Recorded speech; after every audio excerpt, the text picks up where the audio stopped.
Comprendre les produits de bourse avec nos vidéos pédagogiques. Aujourd'hui, les turbos. Comment obtenir plus de rendement tout en mobilisant moins de capital? Voilà la question à laquelle les turbos tentent de répondre.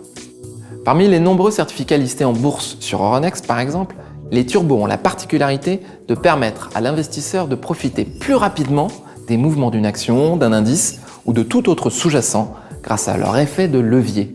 Cet effet de levier, parfois appelé élasticité, est la principale caractéristique des turbos. Grâce à lui, le prix du turbo va varier plus vite que son sous-jacent. Prenons un exemple. Un turbo call pour jouer la hausse, sur le CAC 40 d'élasticité de 10. Si le CAC 40 gagne 1%, le prix du turbo call gagnera 10%. Attention, ça marche dans les deux sens. Le levier fonctionne à la hausse comme à la baisse. Si le CAC 40 perd 1%, le prix du turbo call reculera de 10%, entraînant ainsi une perte de capital. Un turbo call évolue dans le même sens que le sous-jacent. Lorsque l'indice augmente, le turbo call s'appréciera. Et lorsqu'il baisse, le turbo call se dépréciera.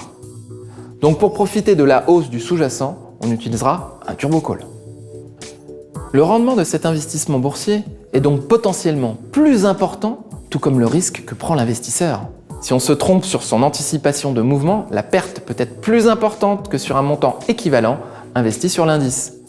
Ce type de produit est donc réservé à des investisseurs avertis, comprenant l'effet de levier et capables de réagir rapidement. Pour profiter d'une baisse, on utilisera un turbo put. Contrairement aux calls qui évoluent dans le même sens que le sous-jacent, les puts, eux, varient en sens inverse. C'est lorsque l'indice baissera que le turbo put s'appréciera, comme vous pouvez le constater sur le graphique. A l'inverse, lorsque le sous-jacent augmentera, le turbo put perdra de sa valeur.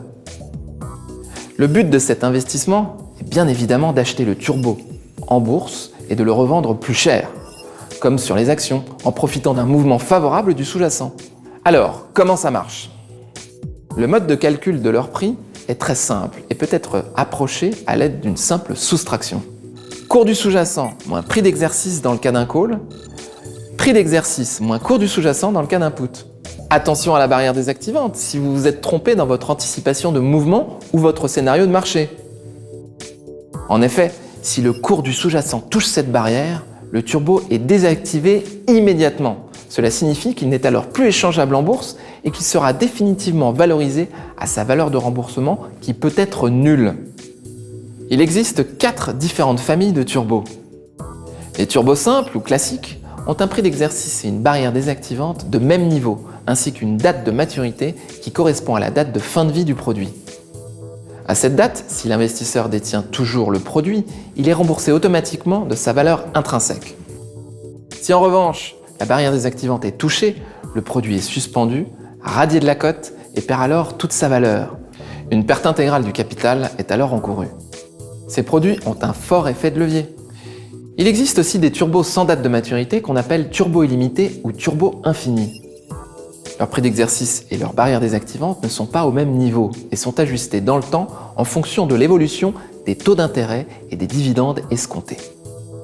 Cet ajustement entraînera une hausse de la barrière désactivante et du prix d'exercice pour les calls et une baisse respective pour les puts. Leur prix d'exercice est ajusté quotidiennement et la barrière désactivante le premier jour ouvré de chaque mois.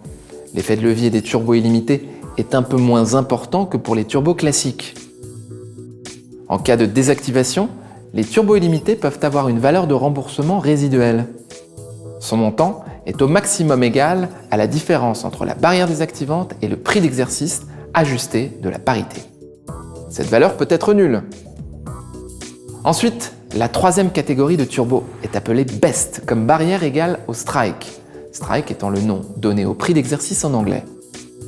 C'est un mélange des deux autres catégories de turbos. D'une part, il bénéficie d'un fort effet de levier et n'ont pas de valeur de remboursement en cas de désactivation comme les turbos classiques, soit un risque de perte en capital accru.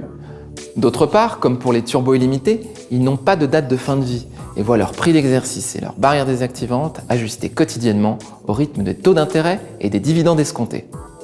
Enfin, les turbos smart fonctionnent comme les turbos illimités mais avec une barrière désactivante activée à la clôture uniquement. Pour résumer, Les turbos disposent d'un effet de levier qui les fait varier plus vite que leur actif support ou sous-jacent, ce qui peut être en faveur ou en défaveur de l'investisseur selon le scénario de marché qui se réalise. Il existe un risque de désactivation si la barrière est touchée et donc de perte du capital. Merci de votre attention.